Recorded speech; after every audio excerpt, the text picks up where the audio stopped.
Sound check. Good morning po. Medyo itaas po natin yung energy natin. Good morning. Ayan, yung para pong energy na hindi tumaas ang gasolina. Ayan. Tanungin nga po natin yung katabi natin, nakapagpagas ka ba nung Monday bago magtaas? Yes. Hindi po, balancing life pero hindi balanse ang mga gastusin. Tama po ba? Yung life po sana natin ay wag gumaya sa presyo ng gasolina. Sana po ay balanse, no?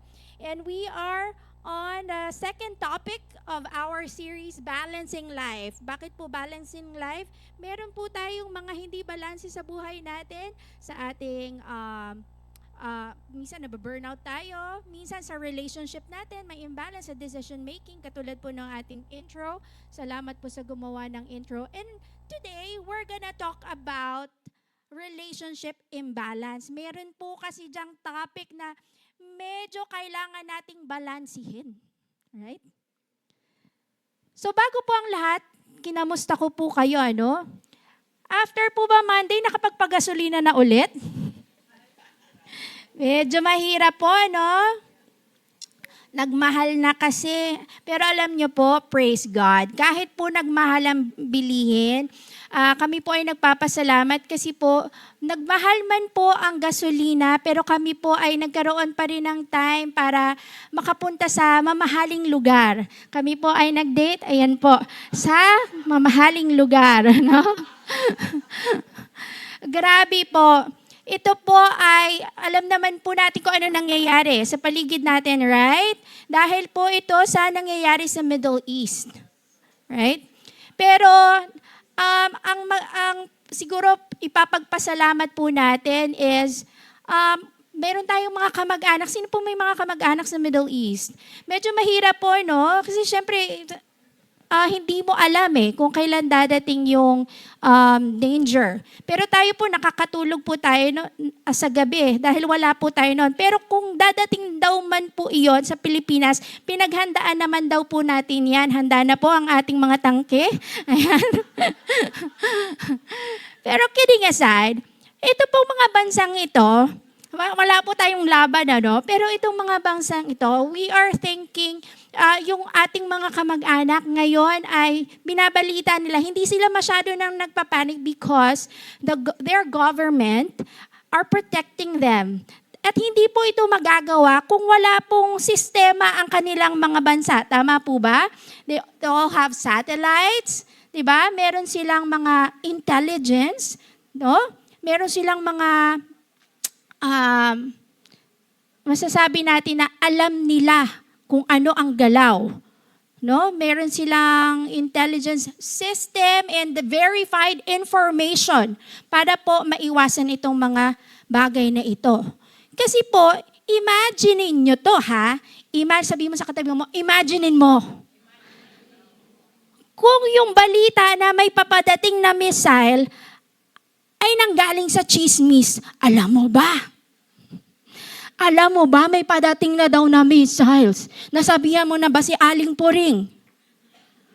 Ay, naku, grabe. Oo nga, nabalitaan ko nga Mabilis yun kasi mabilis ang chismis Di ba? Mabilis, lumilipat-lipat. Anong oras daw dadating? Ang sabi, ang balita ko kung hindi ako nagkakamali, after daw ng showtime, dadating yung missile. Imagine niyo yon. Ang bilis siguro ng chismis makakarating, no? Pero anong problema? Accurate kaya ang information? Yun ang problema natin, no? Baka hindi pala after ng showtime. Baka after pala hindi na ako updated sa mga palabas ngayon. Hindi ba? Hindi pwede kasi it's not reliable. Okay? To prove that, meron pong ginawang eksperimento dito sa church kaninang umaga. Okay, hindi ko po alam kung sino ang kinausap ng events ministry, pero tayo po ay nag-conduct ng experiment kaninang umaga. Meron po tayong pinili na 5 tao. Ang unang tao ay pinakita natin ang isang picture. At ito po yun. Yan ang picture. Tingnan nyo po maigi kung anong nangyayari sa picture na ito. And then, yung nakakita ng picture, ikinuwento niya ngayon sa pangalawang tao. At yung pangalawang tao, ikinuwento niya sa pangatlong tao, pang-apat na tao. At yung pang-apat na tao na kinuwento sa pang-limang tao, ay ipinasulat po natin kung ano ang ikinuwento sa kanya. At yung kwento po na yon ay nasa akin, pinasulat po natin siya. If you are going to observe this picture, tingnan po nating maigi, no? Ano ba to? Nag-aaway ba sila? Tingnan niyo po ang lahat ng detail na nandito. Para tingnan natin, ano kaya ang sinulat ng pang-limang tao na hindi ko po alam kung sino. Anonymous. Ang sabi ni fifth person, ayan po siya ha, may isang trend. Oh, okay. Okay, may isang trend, no? 3 taong nasa ibaba. Ibaba? Saan? May taas baba ba? 2 nag-uusap. 2 lang ba yung nag-uusap? Okay. At isang kumain ng ice cream. Meron naman pero ano po napansin nyo? Kulang-kulang yung information. No? Kulang-kulang. Alam niyo po, itong experiment na ito, ginawa po talaga siya. It's a social experiment. Ito, yung picture na yan, kung mapapansin nyo, merong isang black at merong isang white. Sa experiment po talaga na ginawa, yung white, meron siyang hawak na razor. Nung ipinasa-pasa yung information, alam niyo po ang ending, yung black na guy ay tinututukan daw ng razor yung white na guy. You see the distortion of information kapag ito ay napasa-pasa? Now, ito po bang mga tao na in-experiment natin, do they have the intention to lie?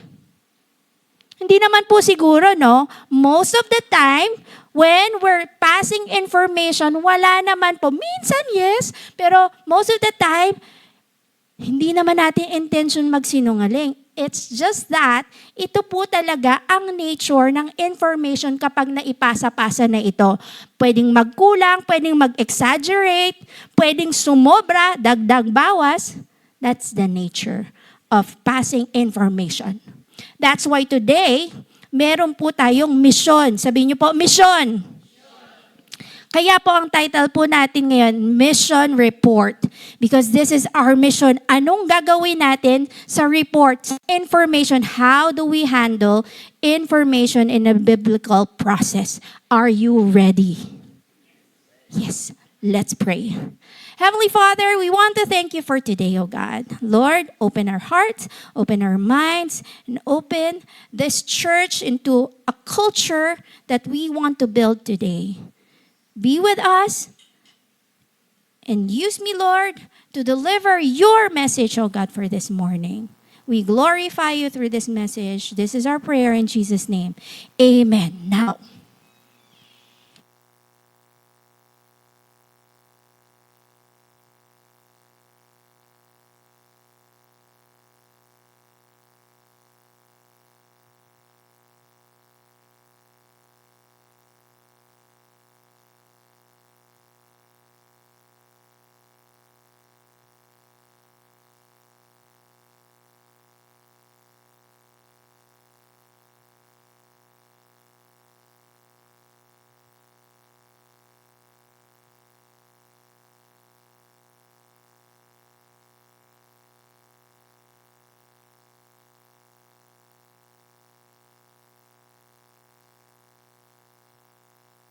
Facebook, ay, naghiwalay na daw si ano. Oo nga nahahalata na yun Merong mga evidences, ang pakitaan na ng mga evidences. Nagpunta sila sa Baguio as a friend, ganon. Di ba? Maraming mga evidence na lumalabas. Bakit nga ba ang sarap pag-uusapan yung mga bagay na yan, lalo na mga tao? Don't worry po, kasi ang science may sinasabi about it. Ang sabi po ng behavioral science, kapag daw po tayo ay nag-uusap about people, there's something there. Merong na-activate sa brain natin na tinatawag na reward system or the dopamine pathway. Ibig sabihin, there's something satisfying about it. So wag na po kayong magtaka. Hindi naman ako ganyan. Wag na po kayo, come on. Okay lang po yun. Kasi science po sinasabi, meron talagang something there. And also, hindi lang po science, hindi lang behavioral research. Even social research, ang sinasabi po, kapag tayo daw, we share an information together, we feel that sense of belongingness. Kasi meron kayong something na pinag-uusapan together. Kaya meron sense of belongingness. Yun daw po ang effect. Yun po ang sabi ng science. And science can interpret it that way. But the Bible warns us something about it. Okay? Ang kagandahan po nun, alam niyo po, if you will just read the Bible, you will be amazed. Kasi po, ang Bible, madidiscover nyo yung mga lahat ng pinag-aaralan na napoprove ng science. Alam na pala ng Bible years ago. Years ago. Gusto niyo pong makita ang proof? Ito po Sabi sa Proverbs 18:8, the words of a gossip are like, what? Choice morsels. They go down to the inmost part. Ayan ang sinasabi. Sabi daw po ang words of gossip are like choice morsels. Ano yung choice morsels? Nakita, sino pong nakatikim na nito? Ito po ngayon ang trending Siyempre, ating chef, no? Natikman na yan. Nakikita niyo po ba yan? Dumadaan yan yung chewy pistachio cookie. Nakakalaway po, Di ba? So ngayon, imagine niyo po ito. Iba-iba kasi tayo ng taste. Gusto ko po isipin nyo yung worst cravings nyo na pagkain na bawal nyong kainin. Hindi ko po alam kung ano ba yan. Chicharon, ano ba, matamis. Baala po kayo. Isipin nyo, ano yung crave kayo na pagkain. Pero hindi pwedeng kainin ng kainin. Naisip nyo na po? Meron na? Yun po yung sinasabi dyan. Choice morsels. Okay? Ang gossip is a sin. Sasabihin ko na po straight up. Gossip is a sin. That's why grounds po yan for discipline. Now, there are different kinds of sin. Right? Pag po ba kayo ay inalok ng okra, magka-crave po ba kayo sa okra? I don't know kung mahilig kayo sa okra. Ako kasi hindi. Yes. Ako kasi hindi ako mahilig sa okra. Siguro pag binigyan ako ng chewy okra cookie, madali kong tatanggihan, di ba? So, for example, meron sin na bawal pumatay. Sa akin, hindi yun mahirap gawin. Kasi hindi ko naman yun, alam kong mali yun at kayang-kaya kong tanggihan.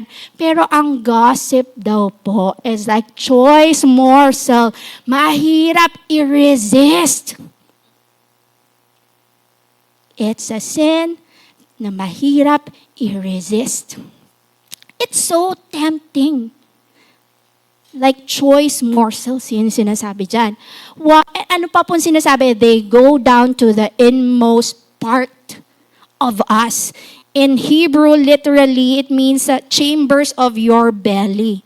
Ibig sabihin po, kapag tayo ay naka-receive ng information, ng gossip, ng report, or ano pa yan, at in-accept natin yan, it will go, magkakaroon po ng effect inside us. Ano yung effect na yon? Nabalitaan ko tong tao na to, sinungaling daw Okay, na-record ngayon ng ng isip mo. Ngayon, siya na nakakausap mo, wala naman siyang ginagawa, neutral naman yung pag-uusapan nyo, nagkakaroon ka ngayon ng tinatawag na confirmation bias. Ano yun? Habang pinapakinggan mo siya, hinihintay mo na may lumabas sa kanya na kasinungalingan at sasabihin mo, tama ako. sinungaling nga to. They go down to the inmost part. Yun po yung effect pag hindi natin yan inagapan. That's why today we are going to have, I hope, a new culture kung paano po natin tatanggapin ang mga information na dumadating sa atin. Now, are you ready? Are you ready?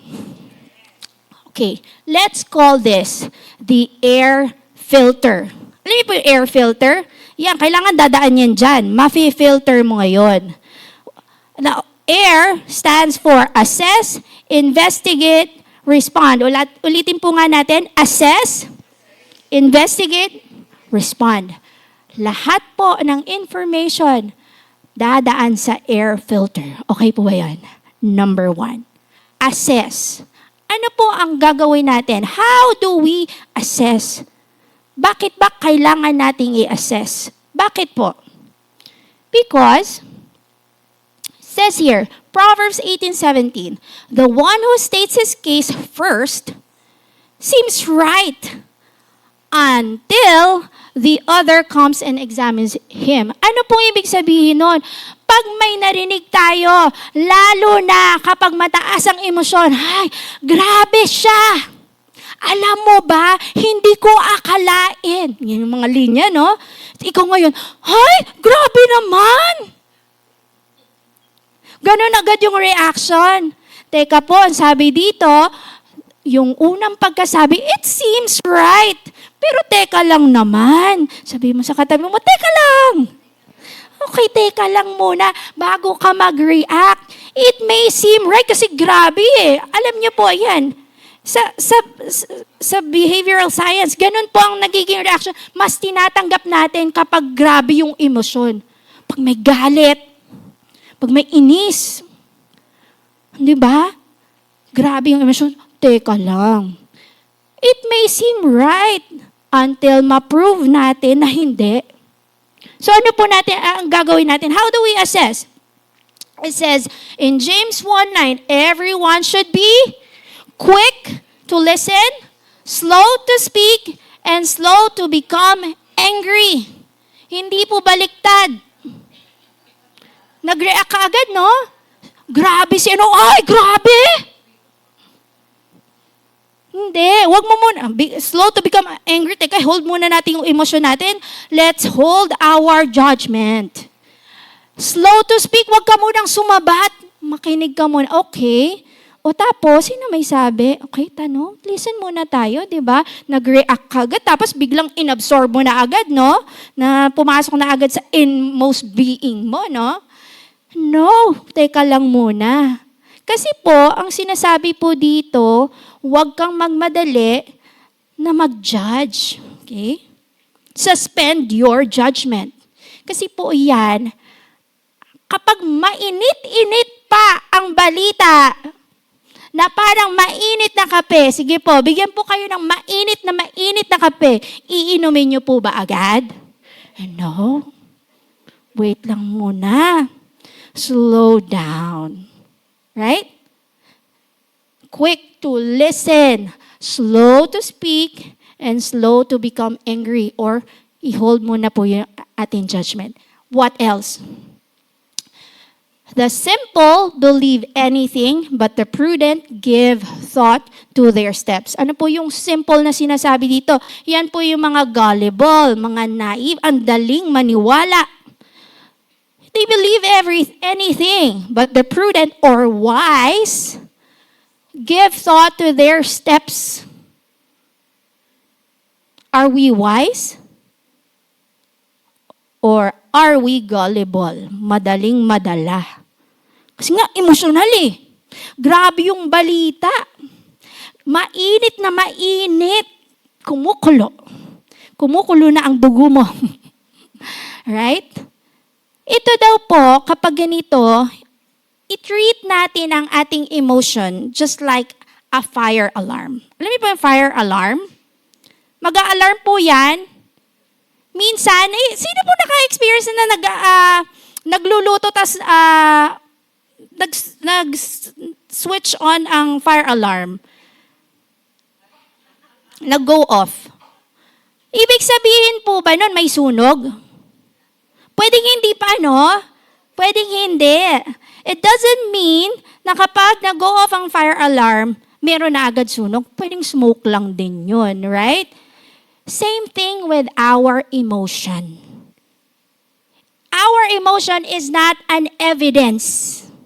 It's just an alarm na, wait lang, parang may something wrong. Pero hindi porket naramdaman natin yun na yung ebidensya na tama. It's not. Emotion is an alarm, not an evidence. So we assess first. Okay? Okay, saan ba nanggaling to? Okay, directly from the source ba to? Okay, what do I do? Hold your judgment and assess first everything. Okay. Now, second, number 2. Investigate. Say, investigate. So, assess A, I investigate. Ay, ganyan po ba mag-investigate? Kailangan nakabihis ng ganyan? Sino po ba yan? Investigador po ba yan? That's a queen. Walang pangalan yan. Pero ang tawag sa kanya is the Queen of Sheba. Familiar? She is the Queen of Sheba. At marami po tayong matututunan sa kanya. Now, we're talking about, sabi natin, pagdating ng information. And we're talking about both positive or negative. Because sometimes information, positive, negative, pero second-hand information. Now, this queen, this lady, tuturuan niya po tayo today on how to investigate information and we can learn a lot of things from her. So tingnan po natin, saan ba natin yan makikita? This passage can be found in 1 Kings. Ngayon, titingnan po natin kung sinong audience to. Usually we see this at the beginning, but don't worry, nasa gitna na po tayo. Alright? So 1 Kings, actually 1 Kings and 2 Kings, kasi dati wala namang 1 Kings and 2 Kings. Kings lang yon. Ano ba tong Book of Kings na matatagpuan sa Old Testament? 1 Kings or 1 Kings and 2 Kings, ang sumulat po niya, wala pong isang sumulat. Ang mga sumulat po nito are prophetic historians. Isinusulat po nila lahat ng mga naging king, kaya nga kings, lahat ng mga dumaan na king sa Israel. Alright? Bakit po? Para kanina nila yung sinusulat. Sinulat po nila yon, of course, for the people of Israel and Judah, particularly after or during the Babylonian exile. Ano naman yun at anong kinalaman yun sa pag-iimbestiga ni Queen Sheba? Nung time na to, kaya nila to sinusulat because ang pakiramdam po ng mga Israelites this time, ito po yung time na they lost everything, they lost their power, yung kanilang kingdom, right? Nawala lahat sa kanila. Kaya po ito sinulat because this is about the rise and fall of Israel's king. And makikita nila, saan tayo nagkamali? Bakit natin to na-experience? Pinapunish ba tayo ni God? No, this book only proves that ang success ng kanilang kingdom, it depends on the king kapag sumusunod siya kay God.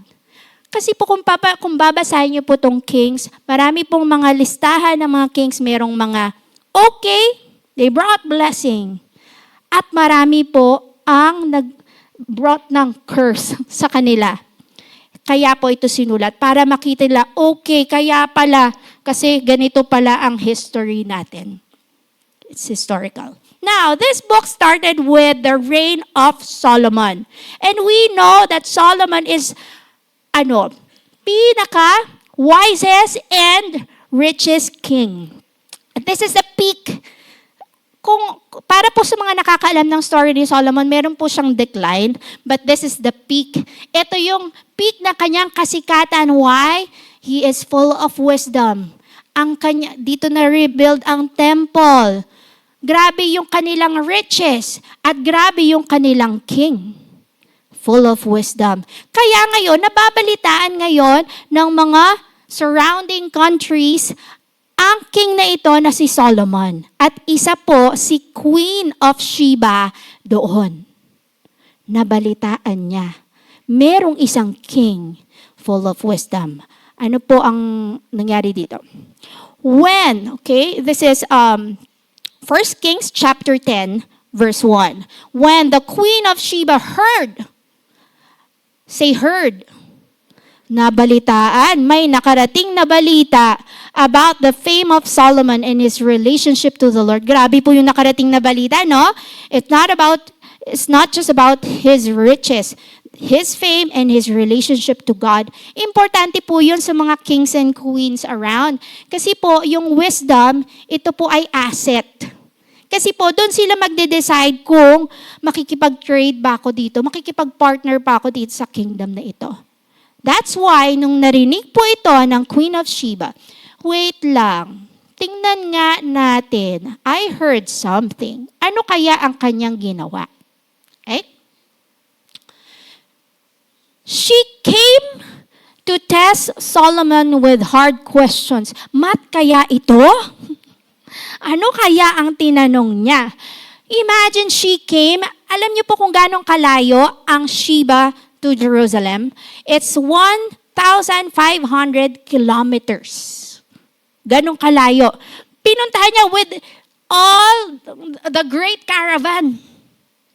With camels carrying spices, large quantities of gold, and precious stones. Kasi nga po, ganun ang information. Titingnan nila, pwede ba ako makipag-trade dito? At alam niyo po, si Queen of Sheba, siya po ang original na spice girl. Ang Sheba po ay sikat sa spices. Now, kung natawa ka sa joke ng Spice Girls at single ka pa ngayon, mag-asawa ka na. Kasi matagal na yun eh. Siya ang original Spice Girl. Sikat po ang Sheba sa spices. Kaya yun ang dala niya. Pumunta siya ng ganong kalayo just to confirm what she heard. Pumunta siya ng ganong kalayo. Alam niyo po ang ironic doon? Imagine this queen, wala naman pang sasakyan noon. Pumunta siya ng 1,500 kilometers just to confirm if it's true. Tayo po minsan, meron tayo nabalitaan, nasa same room na ha, hindi pa ma-confirm. Tama, mali? Di ba? Ayokong kausapin niya. Sa yung kwarto na, baka nga nandito eh. Ayoko na lang sabihin. She came to test Solomon with hard questions. Now, hard questions, hindi po ito quiz B. Yung pong hard questions, they're like, they call it riddle. Lahat po ng mga ito, parang mga debate ng mga kings eh. They talk about government, economics, and even spiritual things. So yan po yung pinag-uusapan. So kino-confirm ngayon ni Queen of Sheba kay Solomon, tinitingnan niya, lahat tinatanong niya. Okay? And what else? She came to Solomon and talked with him. Kinausap niya. She came, ano pa? She tested and she talked with him directly from the source about all that she had on her mind. Tayo po ba, pag may nabalitaan, pumupunta tayo doon sa source? Kinakausap po natin, kino-confirm pa po ba natin kung totoo ba ang ating narinig?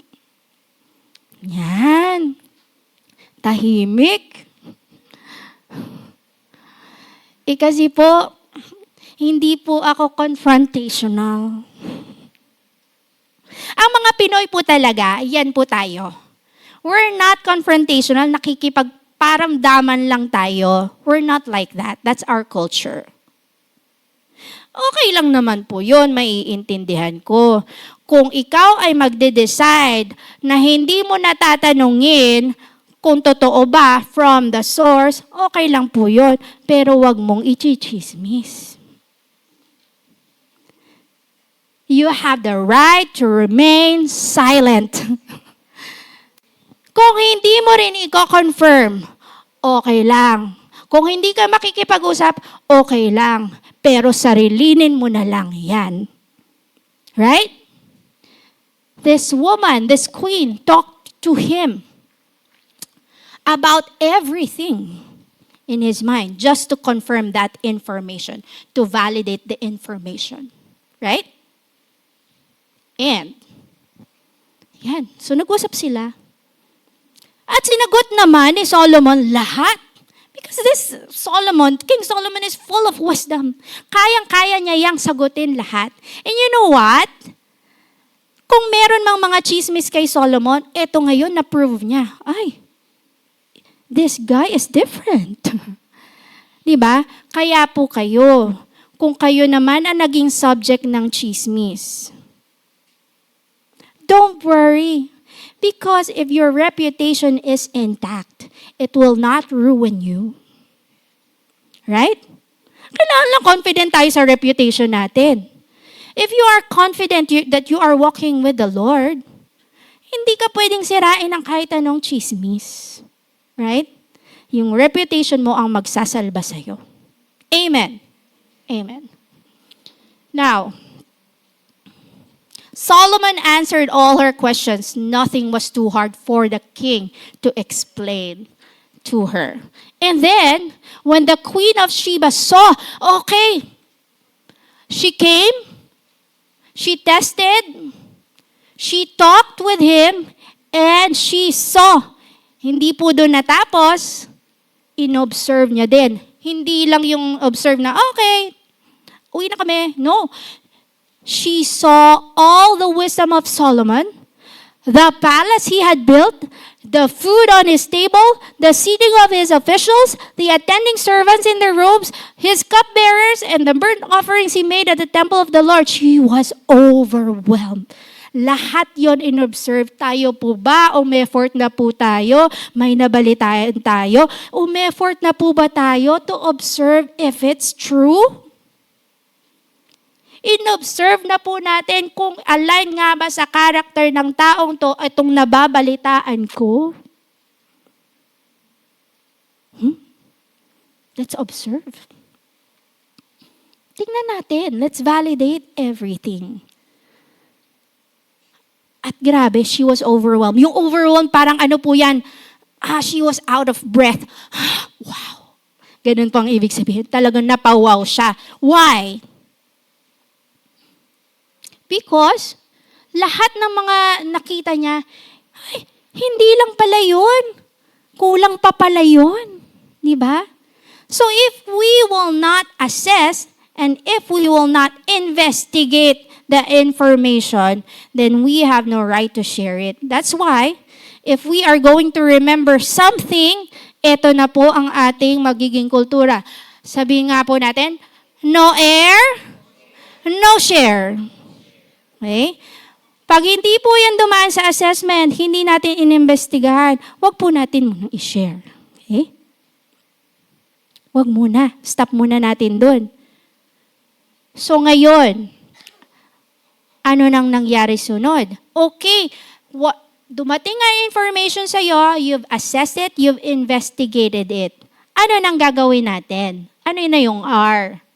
We will respond. At para po madali nating matandaan yung response na kailangan natin, let's summarize it into the tape test. Pakisabi po, tape test.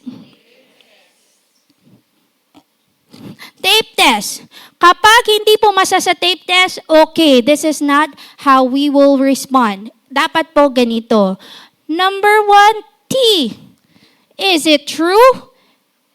Ano po ibig sabihin nun? Am I certain na accurate yung aking na-receive na information? Ito po nangyari, oh. Tuloy po natin. She said to the king, the report I heard in my own country about your achievements and your wisdom is true. Hindi po truth. True. But I did not believe these things until I came and saw with my own eyes. I did not believe until. Yan. Hanggat hindi nyo po napapatunayan na totoo or hindi totoo, don't do anything. No response. Sabi niya, indeed, not even half was told me. Minsan po, ito po nga maganda kasi positive naman yung sinasabi about Solomon, right? And nung na-discover niya yung truth, ay wala pa pala yun. Ang mahirap po minsan, ang chismis negative. Tapos pag diniscover natin, na-exaggerate lang pala, hindi naman pala ganun kalaki. Masyado nating pinapalaki mga bagay-bagay. Right? But if we will just investigate, alamin natin yung truth, we will discover something. In this case, not even half was told me. In wisdom and wealth, you have far exceeded the report I heard. If we will just investigate, madidiscover natin, ay hindi naman pala ganun si sister. Hindi naman pala ganun si brother. We will discover it. Okay. So what if it's true? And not, or maybe it's not true. Pag hindi totoo, ay tigilan na natin yon. Pero what if it's true? Totoo, okay. Yung nabalitaan ko, totoo pala. Anong gagawin ko ngayon? Oh, hindi pa tayo tapos sa tape test kasi nasa T pa lang tayo. What's next? The A. Okay, totoo ang nabalitaan ko. But the next thing is it assigned to me to say? Is it necessary to communicate this? Okay, nalaman natin totoo. Pero dapat ko bang sabihin? Dapat ba? Proverbs 11:13 says, a gossip betrays a confidence, but a trustworthy person keeps a secret. Pwedeng totoo, pero hindi lahat ng totoo kailangang ikalat natin. Right? Example, meron pong mga group of churchmates, umattend po sila ngayon ng prayer meeting. Diyan na kasi yun talaga. Yan talaga yun Prayer. Okay, night of prayer. Sabi, meron po ba tayong mga prayer request for today? Opo, pwede po ba nating ipag-pray si sister ganito at saka si sister ganyan? Sure! Bakit? Kasi po, nag-away po silang mag-asawa. Ayan na. O di sabi ngayon, sige, pag-pray natin. Pero, sinong may sabi? Kasi po, narinig mo ba? Hindi naman po, pero kasi may nagsabi sa akin. Sabi naman, sige, pag-pray natin. Pero anong narinig? Ano daw nangyari? Nag-away daw po kasi. Narinig lang na nag-aaway. Sige, pag-pray natin. Sinong nakarinig ba? Sino? Ito po kasi yun. Nainip na yung Ito po kasi yun. Yung cell leader nung pinsan ng kapitbahay nila, narinig.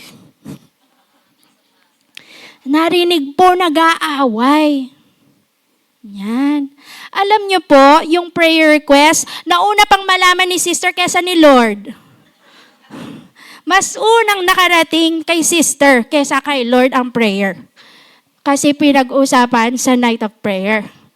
Ang mga bagay pong ganito, kailangan pa ba inaalam natin ng mga detalye niyan? At pag-usapan natin yan? It may be true. But should we pass it on? Okay, hindi po sa tape test po yan. Let's stop it. Okay? Okay. Next, it's true. Okay, not every truth is meant for public circulation. Okay.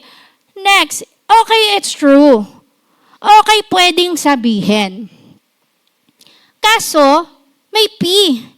Is it purposeful? What's the purpose? Am I part of the solution? It may be true. Pwedeng sabihin, pero kasama ka ba doon sa mga involved na pwedeng makatulong para masolusyonan itong problema? Okay? What does it say in Matthew 18:15? If your brother sins against you, Okay, ibig sabihin, meron silang issue. Go and show him his fault just between the two of you. May kasunod po yan, masaka ka mag-involve pag hindi naayos. Pero kung ikaw ay natagapakinig lang, hindi ka naman involved dyan, totoo man yan, o pwede man niyang sabihin, teka lang, sila naman ang magsosolve niyan. Huwag kang makisali. Right? It may be true. Pwedeng communicate. But if it's not purposeful, wala kang purpose to resolve it, wag na natin yan pag-usapan. Right? Let them resolve. Encourage sila pag-usapan nyo yan. Kasi po, ang tawag po kasi doon, kapag sinabi nito, okay, sabi ni ganun daw, triangulation, hindi po yun okay. Right? Kailangan sila mismo ang nag-uusap kung sino ang may problema. Okay. Last, sa tape test. It may be true. It may be a sign to you to say, it may be purposeful. Okay, kasama ka sa magsosolve ng problema at makakatulong. Kaso, your words, is it edifying? Will this build someone up? Will this build someone up? Example po, no? Nalaman mo, brother, nabalitaan ko. Medyo inatake ka daw. Ano kasi? Okay, totoo yun, di ba? Okay, totoo ang information. In-assess mo, pwede mong sabihin. Purposeful, kasi concern lang ako sa'yo. Pero kasi naman, ang taba mo naman kasi. Tingnan mo, hindi mo na makita yung paa mo. Hindi ba? Inokry mo ba siya? Is that edifying? Balita ko, sis, nabaong ka daw sa utang. Ako concern lang, ha? Pero baka hindi ka nagtatights, kaya ganon. Patay tayo. Hindi ba? It may be true.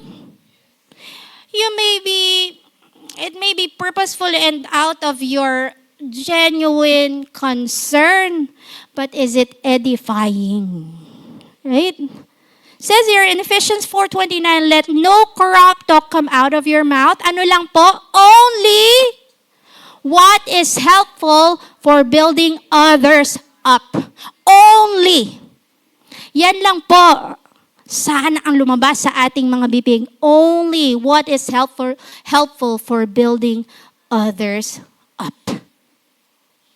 The tape test. Kung hindi po ito pumasa, then we don't respond. Because, ano pong sabi natin?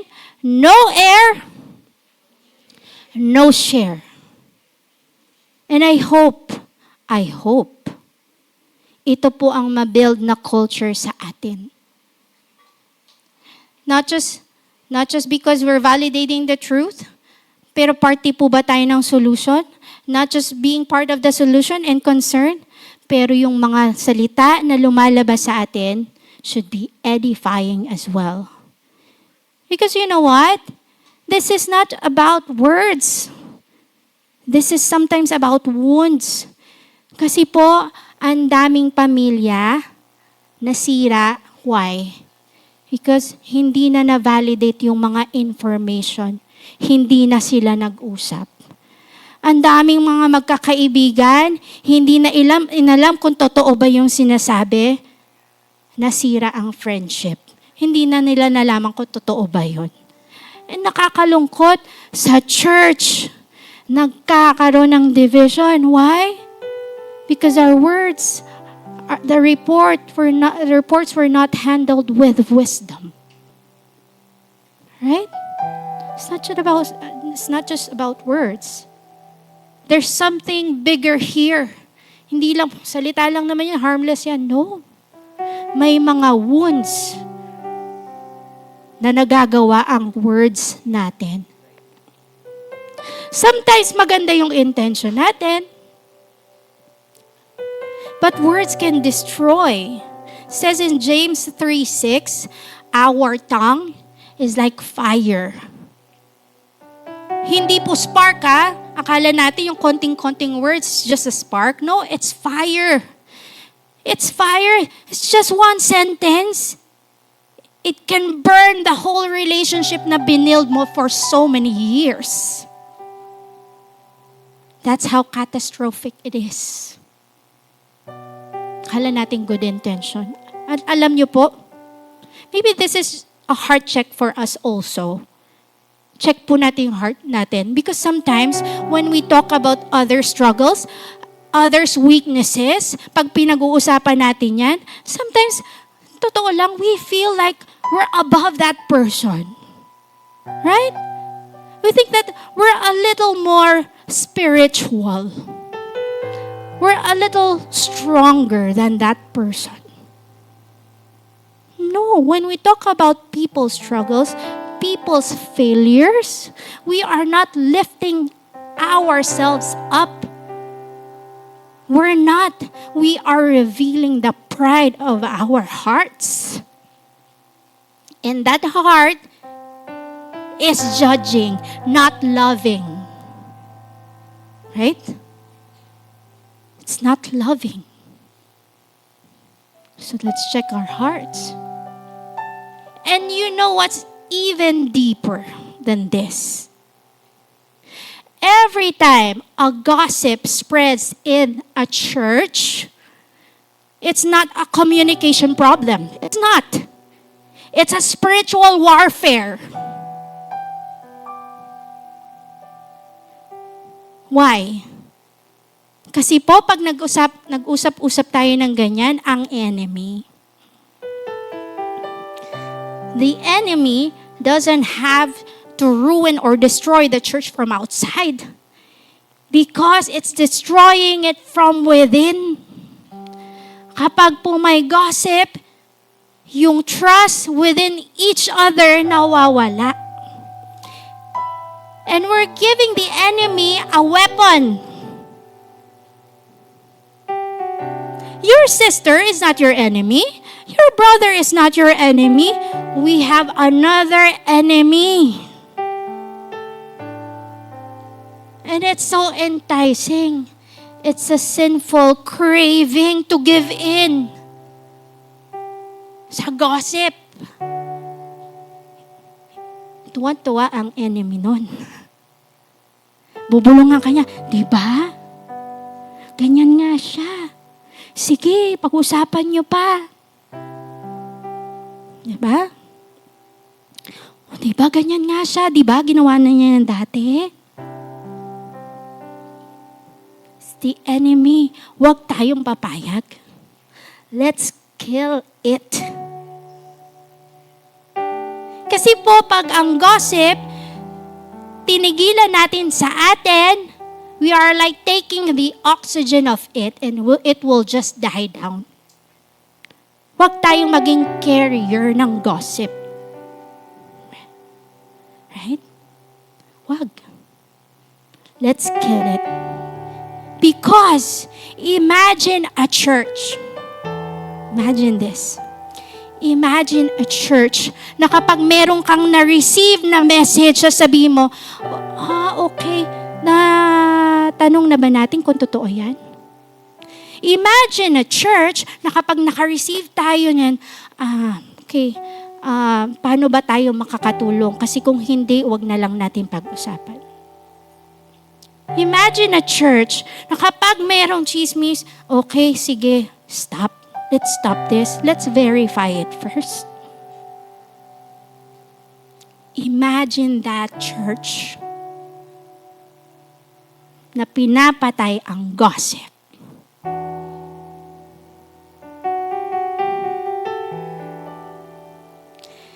And hopefully, today, hindi lang po ito narinig natin as just another sermon.